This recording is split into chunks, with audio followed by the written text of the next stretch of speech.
Дали им веруваш на новинарите? Па не на сите. Има од новинари до новинари. Тие генерално што си ги проверувам вестите, на тие што имаат историја дека се точни, да им верувам, но има некои на кои што не им верувам. Па не на сите.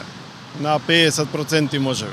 Вие како новинари сведоци сте дека моментално се случува феномен во кој секој како сака еден што сака да биде присутен во јавност, што сака да сподели нешто, што сака да биде активен во овој општествен јавен живот, на некој начин стана квази новинар.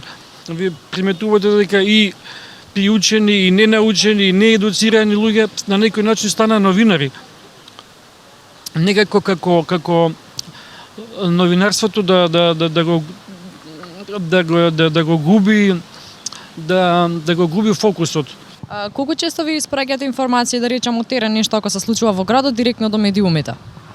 Јас лично не испраќам тоа, ги проследувам информациите, нели сега овие што има мрежи, можеби да, ке шерувам нешто интересно, меѓутоа и тоа нешто што ми се чини во моментот интересно, не знам колку е вистинито.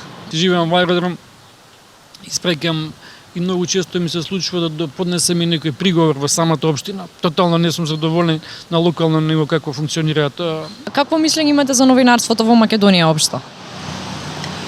Па, како да ви кажам, немам некој посебно мислење, затоа што не сум од таа бранша, па не знам сега да не навредам некого. Па треба да биде многу понезависно и да не биде само нарачани текстови да се пишуваат и дека треба да истражуваат многу повеќе од ова до сега, барем што е.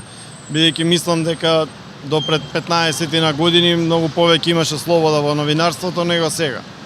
Дали читате повеќе весници и списанија или пак повеќе онлайн проверувате информации? Онлайн, електронски медиуми.